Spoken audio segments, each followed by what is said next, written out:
Meus irmãos, o texto de Ruth 4, do 1 ao 12, vai falar sobre o resgate de Noemi e de Ruth também. E ele diz o seguinte: enquanto isso, Boaz subiu à porta da cidade e sentou-se exatamente quando o resgatador que ele havia mencionado estava passando por ali. Boaz o chamou e disse: meu amigo, venha cá e sente-se. E ele foi e sentou-se. Boaz reuniu 10 líderes da cidade e disse: sentem-se aqui. E eles se sentaram. Depois ele disse ao resgatador: Noemi, que voltou de Moabe, está vendendo um pedaço de terra que pertencia ao nosso irmão Elimeleque. Pensei que devia apresentar-lhe o assunto na presença dos líderes do povo e sugerir-lhe que adquira o terreno. Se quiser resgatar essa propriedade, resgate-a. Se não, diga-me para que eu saiba, pois ninguém tem esse direito a não ser você e depois eu. Eu a resgatarei, respondeu ele. Boaz, porém, lhe disse: no dia em que você adquirir as terras de Noemi e da moabita Ruth, estará adquirindo também a viúva do falecido, para manter o nome dele em sua herança. Diante disso, o resgatador respondeu: nesse caso, não poderei resgatá-la, pois poria em risco a minha propriedade. Resgate você mesmo, eu não poderei fazê-lo. Antigamente em Israel, para que o resgate e a transferência de propriedade fossem válidos, a pessoa tirava a sandália e a dava ao outro. Assim oficializavam os negócios em Israel. Quando, pois, o resgatador disse a Boaz: adquira você mesmo, tirou a sandália. Então Boaz anunciou aos líderes e a todo o povo ali presente: vocês hoje são testemunhas de que estou adquirindo de Noemi toda a propriedade de Elimeleque, de Quilion e de Malom. Também estou adquirindo o direito de ter como mulher moabita Ruth, viúva de Malom, para manter o nome do falecido sobre a sua herança e para que o seu nome não desapareça do meio de sua família ou dos registros da cidade. Vocês hoje são testemunhas disso. Os líderes e todos os que estavam na porta confirmaram: somos testemunhas. Faça o Senhor com essa mulher que está entrando em sua família, como fez com Raquel e Lia, que juntas formaram as tribos de Israel. Seja poderoso em Efrata e ganhe fama em Belém. E com os filhos que o Senhor lhe conceder dessa jovem, seja a sua família como a de Perez, que Tamar deu a Judá. Vamos orar. Nosso Deus, nós te agradecemos por mais uma semana que se inicia, debaixo da tua proteção, debaixo dos teus cuidados.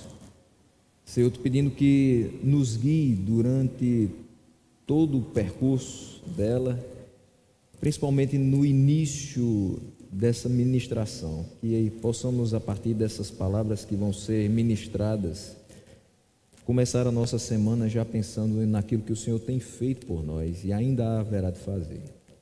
Nos relembra verdades importantes da tua palavra. Assim nós te oramos no nome de Jesus. Amém. Meus irmãos, nós chegamos ao último capítulo de Ruth. Faltam só 2 ministrações, essa é a penúltima. E se você se lembra do último sermão, que foi terça-feira passada, a história parecia que já estava definida. Boaz disse que resgataria Ruth, na conversa que eles tiveram na eira. A história, Boaz vai ficar junto do monte de grãos, guardando ali depois da colheita. Ruth se deita perto dele, o plano de Noemi, só que ela vai um pouco além e deixa muito claro para ele: olha, isso aqui é um pedido de casamento. Me resgate, coloque sua capa sobre mim e em sinal de que você será o meu resgatador. Boaz faz isso. E ele já tem como certo de que aquilo dali vai se concretizar. Mas essa história tem uma pequena reviravolta, porque há um porém. Boaz não é o mais próximo. No começo do capítulo 3, no versículo 2, Noemi diz: Boaz, senhor das servas com quem você esteve, é nosso parente próximo. E é muito importante a gente observar a escrita do versículo. Ele é um parente próximo, mas o resgatador deve ser o parente mais próximo. E aí acontece que no final do capítulo, nós temos a colocação de Boaz, dizendo que existe um parente mais próximo. E como existe um parente mais próximo, ele tem que conversar com esse parente antes, para saber se ele vai resgatar ou se não. E ele promete que se aquele parente a resgatar, que assim seja feito. Se não, ele o irá fazer. Então, Ruth tinha agora na mão duas promessas. Boaz vai resolver a situação. É a primeira questão. Ele vai conversar com esse possível ou potencial resgatador. Mas há uma segunda promessa. Além da conversa, se ele não quiser resgatar, Boaz resgatará. Então, de toda forma, ela será resgatada e junto com ela também Noemi. E Boaz é muito correto. Ele consulta essa pessoa para ver se ela vai ter a intenção de assumir a responsabilidade de resgatador. Não é uma responsabilidade tão pequena. Não é todo mundo que quer assumir uma responsabilidade desse tamanho. E é exatamente sobre a resolução desse assunto que trata esses primeiros 12 versículos. E a gente não vai simplesmente contar o que aconteceu, mas a gente vai retirar algumas questões que são necessárias para o nosso aprendizado, para o nosso alimento nessa manhã. Eu dividi em 3 partes essa ministração, e a primeira delas vai do versículo 1 até o versículo 8, que é uma conversa definidora. No início das ministrações, lá no capítulo 1, eu falei que existem momentos que são definidores. Nós passamos por vários deles durante a nossa existência. É preciso tomar decisões importantes que vão implicar, vão trazer impacto em muitas, se não em todas as áreas da nossa vida. E foi num desses momentos que Elimeleque decidiu: vamos aos campos de Moabe. Aqui não tem alimento, vamos para lá. Foi aí que tudo começou. Foi aí que toda essa história começou a acontecer. Se Elimeleque não tivesse tirado o seu povo de Belém e ido aos campos de Moabe, talvez nada disso aqui tivesse acontecido. Mas existe alguma coisa que aconteça ao acaso? Não. Tudo aqui era plano de Deus. E agora é mais um momento definidor. Não tem como. Algo tem que ser decidido, algo tem que ser falado, algo tem que ser direcionado. Boaz precisa resolver a situação para que finalmente ele coloque em ação a decisão que ele já tomou no seu íntimo: se ele não resgatar, eu serei o resgatador.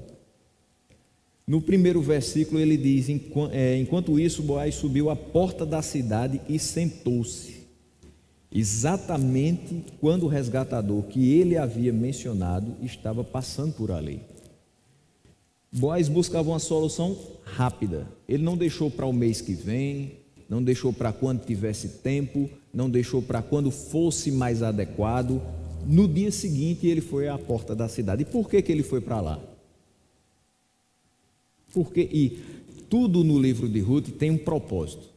O fato de colocar a capa sobre ela, o fato de ela deitar-se do lado dele, o fato de ele estar na eira naquele momento, a questão das espigas que vão caindo e que são necessárias que sejam deixadas mesmo para o pobre, para o estrangeiro, para a viúva. Tudo tem um simbolismo e tudo tem um porquê e um para quê.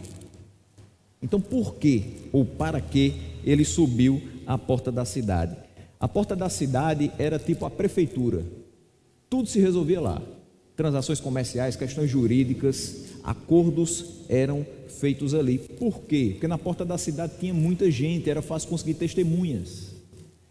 E é importante a gente perceber que tudo era feito à vista dos outros, tudo era feito às claras, não existia nenhum acordo feito privadamente, tinha que ser na porta da cidade mesmo. Então ele se sentou ali à porta da cidade e esperou passar aquele potencial resgatador, e isso aconteceu rapidamente. Você provavelmente não tem a mesma versão que eu, então eu vou ter que fazer uma pequena colocação agora.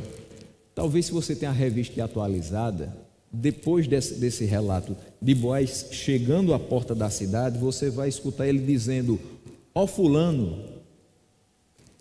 Mas na minha versão, a NVI, ele diz: meu amigo. Quando ele diz: meu amigo, venha cá e sente-se, certamente Boaz sabia o nome desse homem. Se ele sabia que aquele homem era o parente mais próximo dentro do clã de Elimeleque, então ele sabia o nome desse homem. Só que ele não se ocupa em dizer o nome do homem, ele apenas diz: meu amigo, venha cá, se sente. Obviamente, o escritor do livro de Ruth também não vai se ocupar em tentar descobrir o nome desse homem para relatar. Se Boaz, que é quem está ali como um dos interlocutores dessa conversa, não se ocupa em dizer o nome, é porque de fato ele é irrelevante. Ele não vai ter nenhuma determinação no que vai acontecer depois. A palavra usada de fato no hebraico é algo muito próximo do nosso fulano. Quando você ou não conhece o nome de alguém ou esqueceu, aí é com fulano. Parece que o nome não é tão importante, porque se fosse você lembrava. Você lembra o nome das pessoas da sua família. E por que Boaz, sendo do mesmo clã, não cita o nome? Tem também um porquê de tudo isso. Mas o fulano se senta. Ele se senta para começar a conversa. E ali, aquela conversa começa a ser bastante definidora. O nome do homem não define nada, mas a conversa certamente irá. E ele diz que no versículo 2, Boaz reuniu 10 líderes da cidade e disse: sentem-se aqui. E eles se sentaram. Na presença de 10 líderes, de 10 anciãos, o assunto iria ser tratado. E é interessante, meus irmãos, que a veracidade de um fato se dava pelo testemunho de várias pessoas. E também qualquer acordo se dava na presença de várias testemunhas. A gente pode até pensar o seguinte: mas se eu tenho palavra, se eu disser a você alguma coisa, você não tem que acreditar? Eu tenho palavra, eu sou cristão, eu sirvo a Deus, o Deus da verdade. Então, se eu disser alguma coisa, você pode escrever embaixo que eu vou fazer. Mas é assim que acontece todas as vezes? Infelizmente não. Não é que ele esteja duvidando do caráter do potencial resgatador. É porque tudo era feito dessa maneira mesmo. E é bom que as coisas sejam feitas assim, para que a gente evite que haja uma segunda conversa ou algum artifício seja colocado no meio do transcurso dos acordos ou de qualquer situação. Então Boaz, no versículo 3, vai começar a apresentar para esse homem o assunto, a proposta. Qual é a ideia de estar ali sentado conversando com ele? Disse ao resgatador: Noemi, que voltou de Moabe, está vendendo um pedaço de terra que pertencia ao nosso irmão Elimeleque. Irmão aqui está sendo colocado como uma forma genérica para um parente próximo.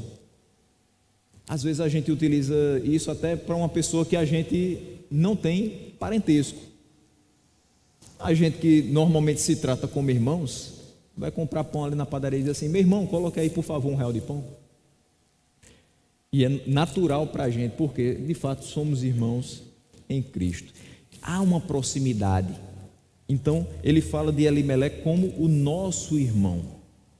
Então ele apresenta a situação ao parente falando dessa primeira parte que lhe caberia enquanto responsabilidade por lei.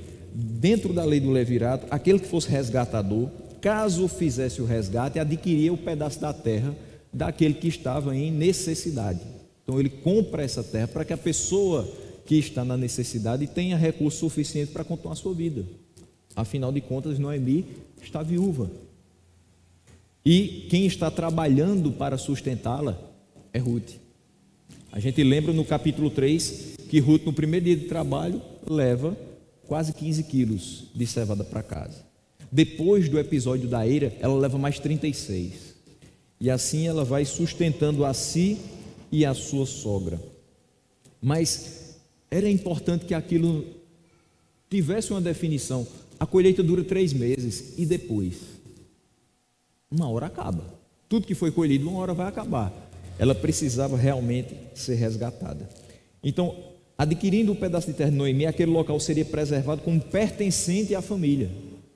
E Noemi teria como dar sequência à sua vida com os recursos necessários. Além disso, ele diz aqui no versículo 4: pensei que devia apresentar-lhe o assunto na presença dos líderes do povo e sugerir-lhe adquirir o terreno. Se quiser resgatar essa propriedade, resgate-a. Se não, diga-me para que eu saiba, pois ninguém tem esse direito a não ser você, depois eu. Então, quem poderia comprar propriedade. Aquele homem, o senhor fulano, que a gente não sabe o nome, ou Boaz, se ele abrisse mão do direito. Hoje, se nós tivermos qualquer tipo de propriedade recebida por herança, se nós quisermos repassar para alguém da nossa família, ou isso se dá através de uma venda, alguém compra a sua parte, ou juridicamente você pode abrir mão com um documento dizendo: ó, eu estou passando através desse documento a minha parte para fulano, eu estou cedendo o meu direito para essa pessoa. Então, além da propriedade, aquela propriedade não somente seria comprada por ele para auxiliar Noemi, é uma ideia que ele tem na mesma hora de dizer: opa, tem uma propriedade, eu vou comprar, vou ajudar Noemi, mas ela pode ser somada aos meus bens depois. Porque aquele homem não tinha filhos, como Boaz também não tinha filhos. Então ele pensa: bom, eu não tenho um herdeiro direto, Noemi também não tem mais filhos, nem tem netos. Essa terra vai ser minha, vai ser somada à minha propriedade. Parece ser uma boa coisa. Então, se não houvesse nenhum herdeiro direto, aquilo tudo que pertencia a Elimeleque pertenceria agora a ele. Parecia realmente interessante, parecia o certo a se fazer, parecia rentável, vantajoso. E o homem vai responder no versículo 5, ainda no versículo 4, eu a resgatarei. Quando ele fala eu a resgatarei, ele não está falando de Noemi, ele não está falando de Ruth, porque ele ainda não escutou falar de Ruth. Ele está falando da terra. Eu vou resgatar a terra.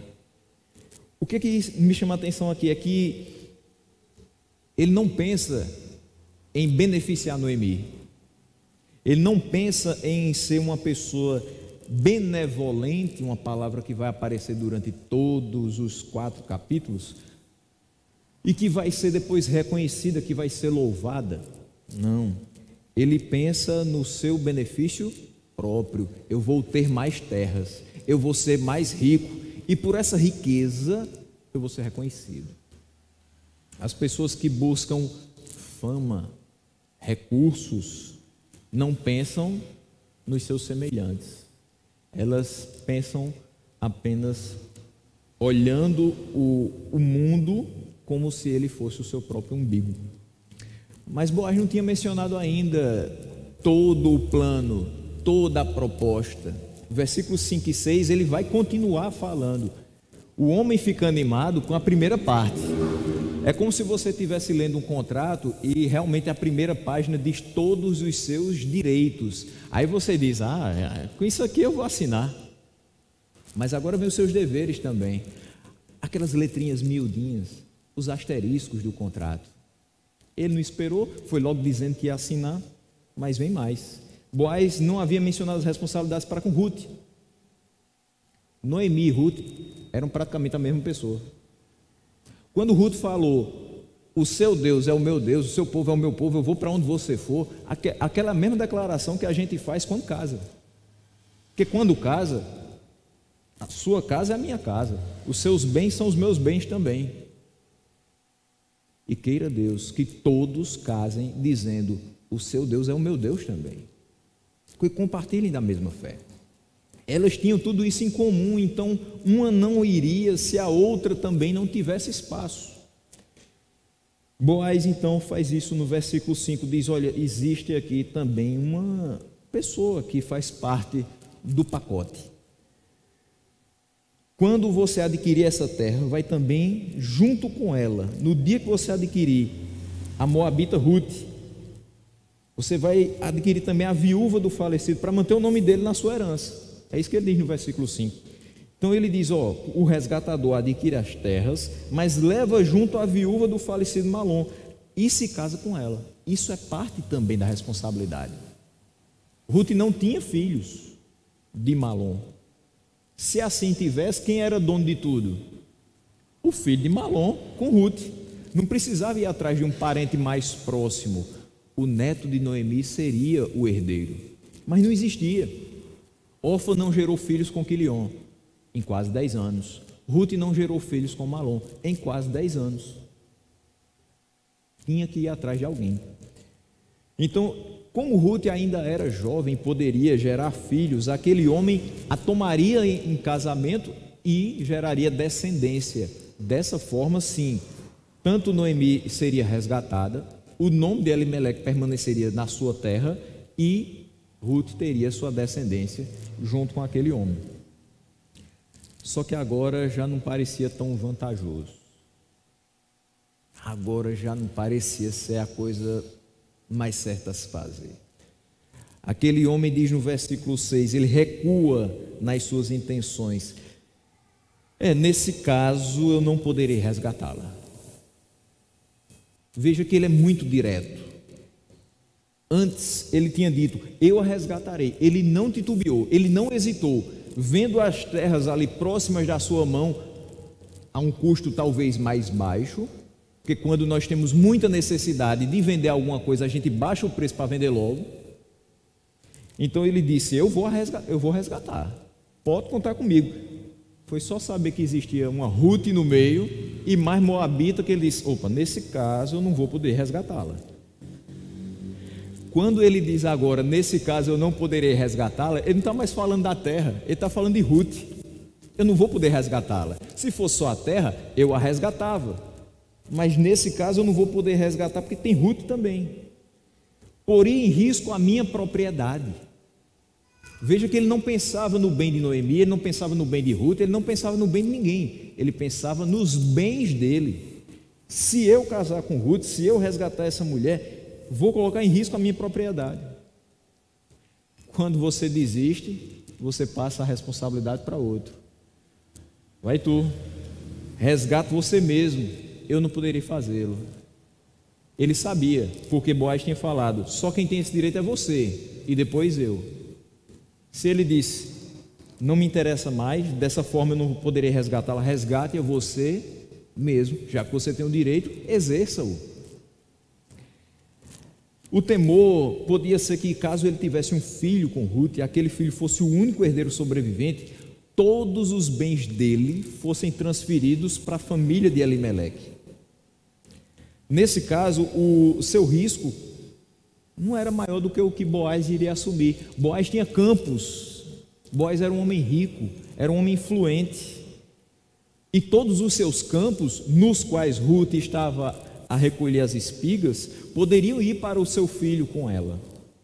O risco que Boaz assume é o mesmo que aquele homem poderia assumir, mas a recusa desse parente de desempenhar o papel de resgatador ressalta a bondade e a generosidade de Boaz, porque ele já sabia tudo o que era necessário fazer e mesmo assim tinha se comprometido.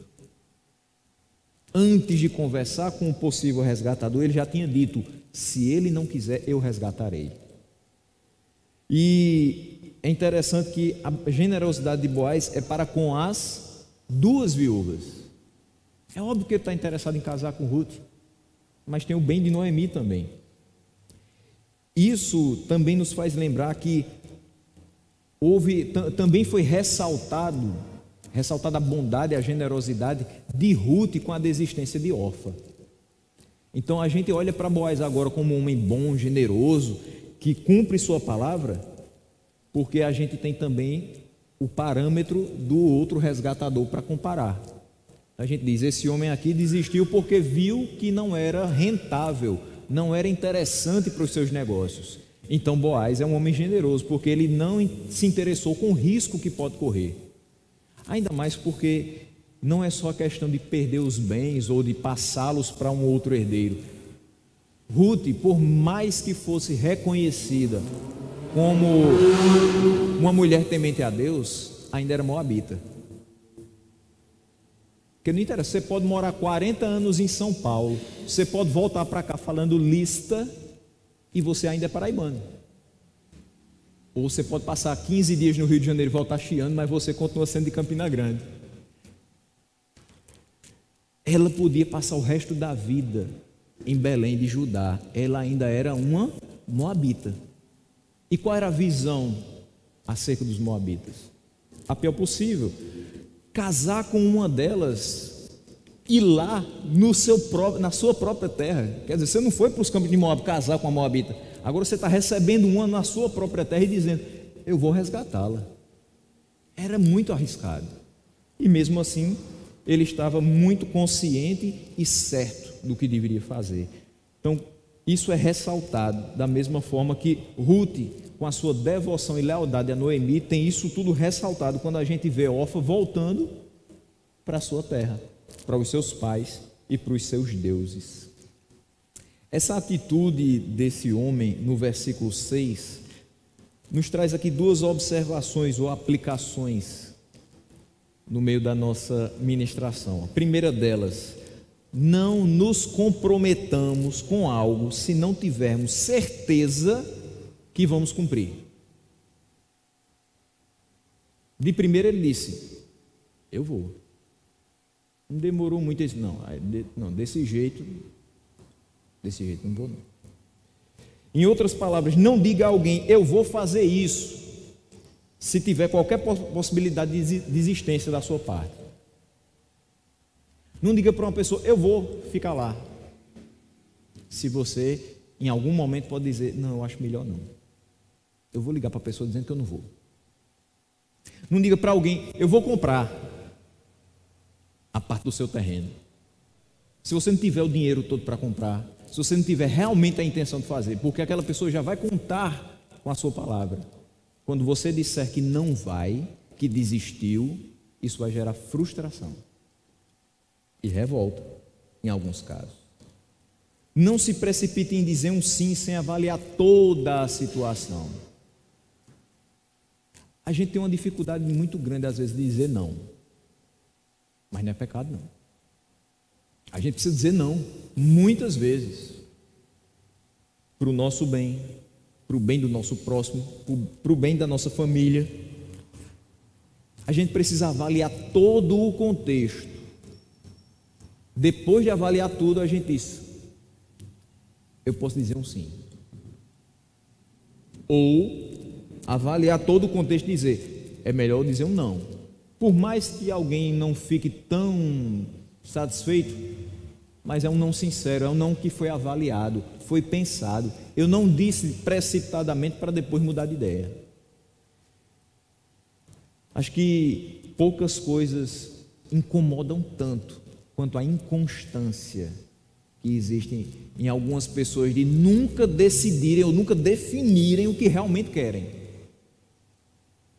Meu irmão, quando é que vai ser a reunião? Rapaz, não sei, pode ser na terça, na quarta ou na sexta, não sei. Defina, meu amigo, eu preciso me organizar. Não sei, eu acho que na terça de 4 horas, não, mas talvez na quarta de 6 horas fosse um pouco melhor. Não sei, talvez se eu marcar tal hora vai faltar mais gente, eu preciso de ter mais gente. Meu amigo, defina, quem faltar depois você fala. Faça, defina uma coisa, seja certeiro no que você quer. Não fique titubeando, porque as pessoas não vão nunca ter firmeza no que você fala. Esse é o grande ponto. Quem teria firmeza no que aquele homem falaria? Ele disse que ia comprar, 5 minutos depois, só de ouvir falar no nome Ruth, ele: opa, não quero mais não. E a gente não pode ser assim. Não podemos ser inconstantes nas nossas palavras e atitudes. E uma segunda questão: assim como o senhor fulano, ou o meu amigo, segundo a NVI, nós colocamos os nossos interesses em primeiro lugar. Só que eu estou falando bem genericamente, eu não estou dizendo que nós aqui fazemos tudo isso. Genericamente, o ser humano coloca sempre os seus interesses em primeiro lugar. É o nosso modo padrão de pensar e de agir. É claro, por natureza, nós pensamos em como as situações podem ser benéficas para a gente, podem ser favoráveis. É o famoso: o que é que eu vou ganhar com isso? Isso é desde criança.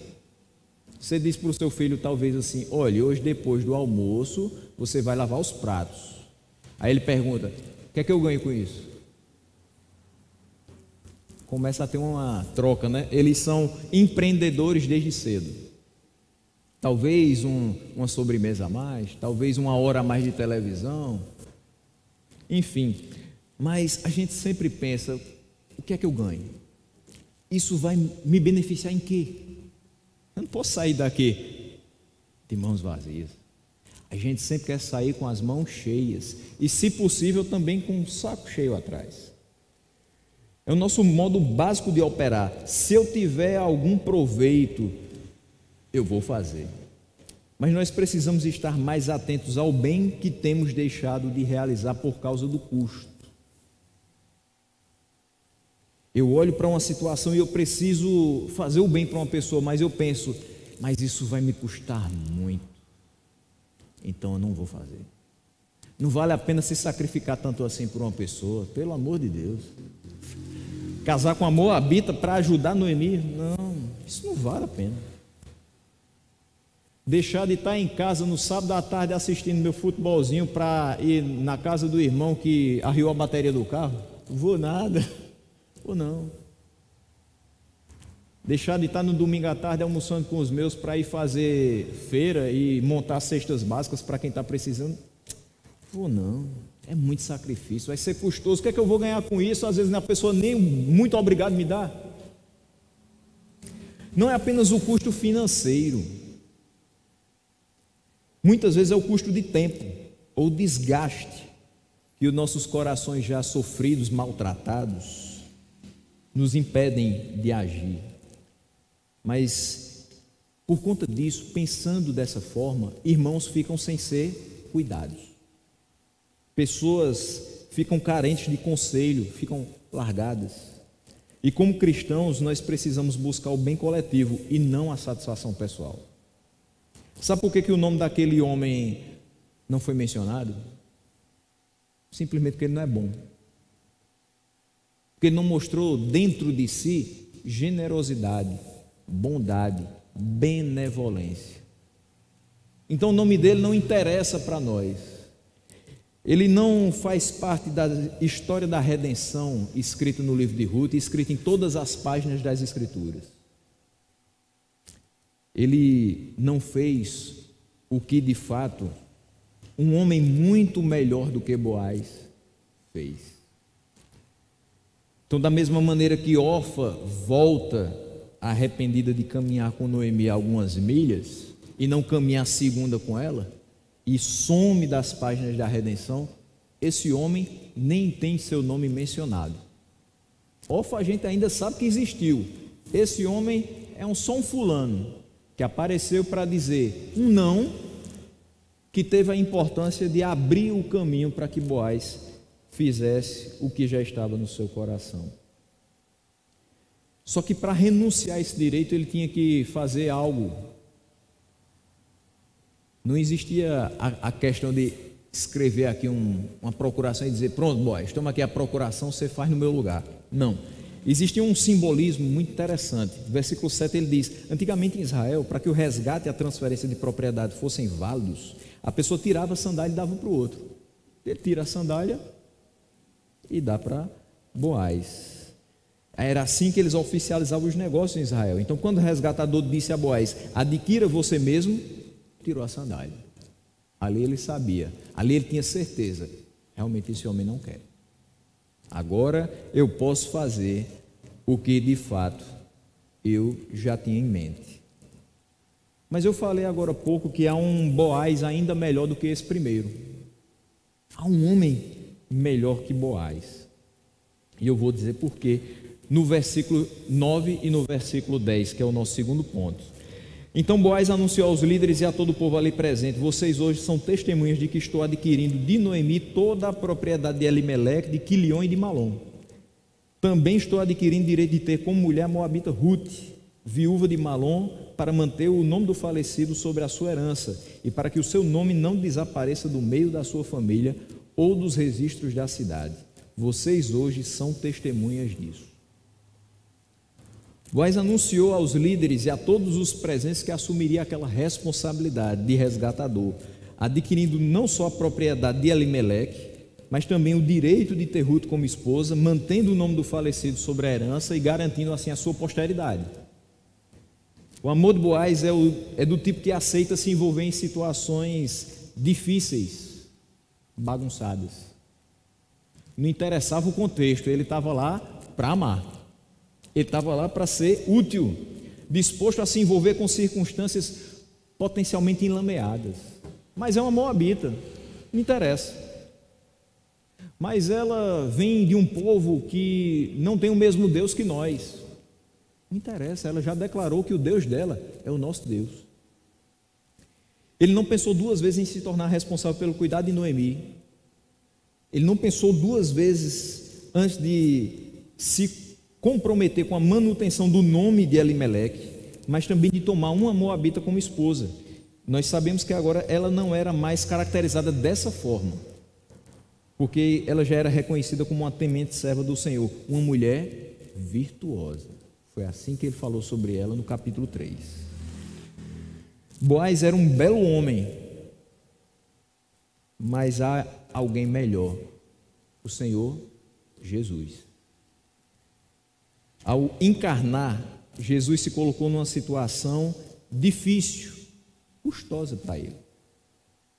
Não foi algo simples.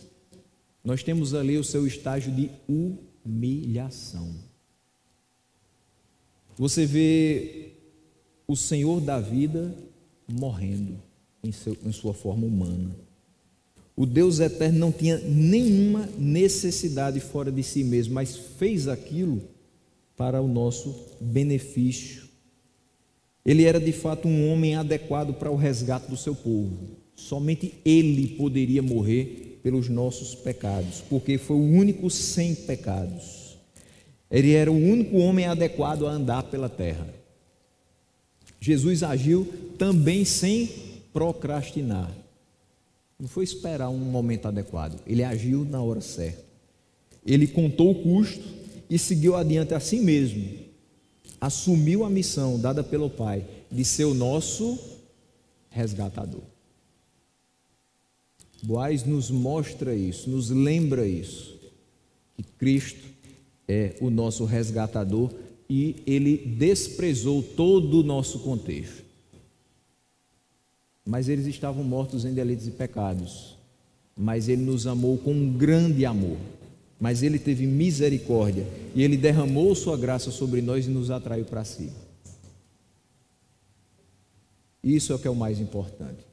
O nome de Cristo está em todas as páginas da Bíblia, está em todas as páginas da nossa história e está no nosso coração, porque o nome dele é bom. Assim como é expresso aqui, Boaz, um homem temente a ele, sendo bom. Boaz foi bom por si só? Não. Ele foi impulsionado por Deus a ser esse exemplo de bondade dentro das Escrituras, mas não apontando para ele, apontando para Cristo. E por último, há uma mudança de vida. O resgate vai ser feito. Não tem mais impedimento. Boaz é o resgatador único e suficiente. Então agora há uma mudança de vida de 3 pessoas. Versículo 11 diz: os líderes e todos os que estavam na porta confirmaram: somos testemunhas. Faça o Senhor com essa mulher que está entrando em sua família, como fez com Raquel e Lia, que juntas formaram as tribos de Israel. Seja poderoso em Efrata e ganhe fama em Belém. E com os filhos que o Senhor lhe conceder dessa jovem, seja a sua família como a de Perez, que Tamar deu a Judá. Veja que o casamento com Ruth gera uma grande expectativa no coração do povo da cidade. Ninguém agora vai mais falar sobre o casamento de Boaz com a Moabita. Agora é Boaz e Ruth, ela tem nome. E vai ter um nome mesmo, porque o nome da família vai ser preservado. Nos versículos 11 e 12, o povo, os anciãos, falam sobre os anseios e as expectativas com essa futura união. Ruth agora tem perspectivas. Quando a gente não tinha Cristo, a gente não tinha perspectivas. Depois de ser resgatado por Ele, nós começamos a ver um futuro à nossa frente. E não é um futuro que vai durar 30, 40, 50 anos, só enquanto a gente estiver nessa terra. A gente tem vida eterna. Isso é totalmente diferente do que o mundo cria de expectativa para si. Expectativas que são geradas com relação a esse casamento são mais ligadas à terra, o que é que vai ser feito dessa terra, que agora tem um novo dono, mas também com relação à posteridade. Eu falei na última ministração que Boaz não era um jovenzinho. Ruth não foi atrás dos jovens da época para serem seus resgatadores. Ele era um pouco mais velho que ela. Um pouco, estou sendo bondoso, ele devia ter pelo menos 20 anos a mais que ela. Mas mesmo assim, era possível que, casando-se com ele, ela pudesse gerar filhos. E é interessante que o versículo 11 cita aqui aquelas pessoas dizendo: faça o Senhor com essa mulher que está entrando na sua família, como fez com Raquel e Lia. O texto de Ruth não diz em momento algum que ela era estéril, mas pode ser que fosse. Por quê? Porque ela casou-se com Malom e durante quase 10 anos ela não gerou filhos. Então eu posso ter duas visões para isso. Ou ela não gerou filhos pelo castigo de Deus, pelos filhos de Elimeleque terem se dado em casamento com as moabitas, coisa que não era permitido, casar-se com estrangeiras, ou simplesmente ela não podia gerar filhos. Qualquer um que seja o caso, de fato eles dizem que seja feito com ela como foi feito com Raquel e Lia, ou seja, que ela possa gerar filhos. Se ela não podia, que Deus abra sua madre. Se havia um castigo, ele já foi quebrado. Ela agora se rendeu aos pés do Senhor, ela agora está sendo resgatada por alguém que é temente a Deus, e esse casamento é para a honra e glória desse Deus. Que sejam gerados frutos. Boaz então tem novas perspectivas. A primeira mudança é na vida dele. Ele agora também tem novas perspectivas porque ele agora tem uma esposa piedosa.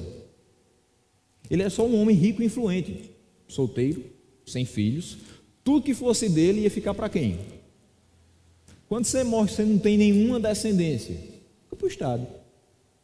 Você não tem para quem deixar. O seu nome se encerra ali, mas o nome dele não se encerraria ali. Ele agora tem uma esposa, poderá ter filhos e ele pode ter uma vida abençoada ainda mais e frutífera. Mas a vida também muda para Ruth, porque agora ela está casada, está protegida e com muitas novas possibilidades. Ela deixou a sua família, a sua terra. Também não é citado quem é seu pai, quem é sua mãe, se tem irmãos ou não, mas Deus agora está lhe dando família, terra e muito mais, que a gente ainda vai ver. E a vida também muda para Noemi, porque agora ela também vai ser protegida e vai ter descendentes. Malom e Quilion, seus filhos diretos, não lhe deram netos, mas certamente os filhos de Ruth serão os netos que ela sempre sonhou. A gente conclui com uma última observação. O potencial resgatador deixou de assumir a propriedade, deixou de assumir Noemi e Ruth, porque ele pesou na balança os benefícios que podia ter e o nome que ele podia fazer em cima disso. E assim como Orfa, que desistiu de acompanhar Noemi anteriormente, ele sumiu da história da redenção graciosa promovida por Deus, relatada nas Escrituras. Agindo de forma contrária, Boaz estava disposto a oferecer de si mesmo, oferecer a sua reputação, que se fosse manchada por comentários maldosos, ele resgatou a moabita, ele não se preocuparia mais, porque não importa em última instância, e não deveria importar em primeira instância, o que as más línguas dizem de nós. O que importa é o que Deus pensa de nós. Então as pessoas poderiam dizer, mas ele resgatou a moabita. Na cabeça dele, ele sentia e tinha a total convicção de que ele não estava resgatando a moabita, a fugitiva da fome nos campos de Moabe. Ele estava resgatando uma mulher virtuosa, temente a Deus, transformada pelo seu poder, e que seria bênção para a sua vida. Ele oferece da sua riqueza, ele não se preocupa se vai perder os campos, se vai ter um herdeiro direto, se quando ele morrer, as coisas que ele tanto suou para conseguir vão para a família de Elimeleque, ele não se preocupa com isso. Ele oferece do seu tempo para beneficiar os outros e seguir a lei do Senhor. Ruth elogiada em Belém, nunca fez nada motivada por ser reconhecida em Belém. Ela não seguiu Noemi, porque quando chegasse em Belém, ela ia ser aplaudida. Olha, está vendo? Ela veio junto com a sogra. Ela não deixou a sogra desamparada. Que mulher maravilhosa. Ninguém nem falou com ela. Olharam só para Noemi e disseram: o que é que aconteceu com essa mulher? E Noemi só dizia: me chame Noemi não, me chame de Mara, porque a minha vida é muito amarga e o Senhor trouxe desgraça sobre mim. Era assim que elas chegaram. Ruth não tinha nenhuma ideia de que quando chegasse lá, tudo melhoraria para a vida dela. Ela não sabia nem o que ia acontecer. Ela não sabia se iria ter comida, se a terra estaria boa. Ela não sabia de nada, a não ser que Deus era com ela e com Noemi. Ruth e Boaz fizeram tudo por amor pactual, por amor leal, e essa é a chave. A melhor maneira de você garantir a eternidade do seu nome é abrir mão de si mesmo, é não pensar em si, é não pensar o que é que as pessoas vão lembrar de mim. Não, ninguém tem que lembrar do seu nome se ele não estiver atrelado ao nome de Deus.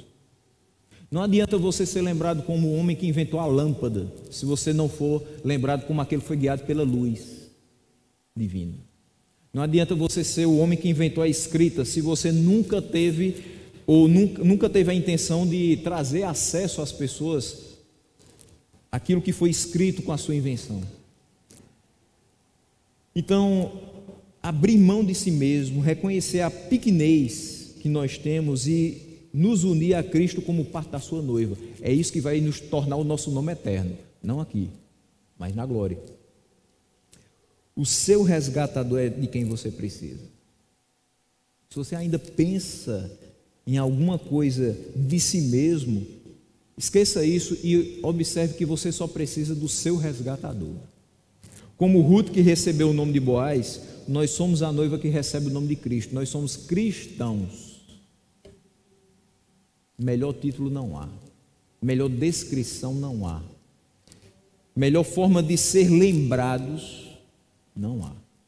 Que esqueçam o meu nome, até porque ele é grande: Jorge Alberto Martins de Araújo. Que esqueçam o nome de Angélica, que é maior ainda: Angélica Brito Rodrigues Martins de Araújo. Mas que lembrem da gente como cristãos. Que esqueça o seu nome, seu RG, seu CPF, seu cadastro único. Que você não seja lembrado daqui a 200 anos, mas que o nome do seu Deus, o que você pregou, o que você viveu para Ele, seja lembrado eternamente. Que nós façamos tudo, não para receber ovações, louvores, elogios, para ter proveito nas coisas, para obter vantagens. Tudo nós façamos buscando o bem coletivo, fazendo não só o que prescreve a lei, porque Boaz foi bem além disso, todas as vezes, mas indo além, cumprindo o que é a vontade de Deus, trazendo honra e glória para o santo nome dele. Amém?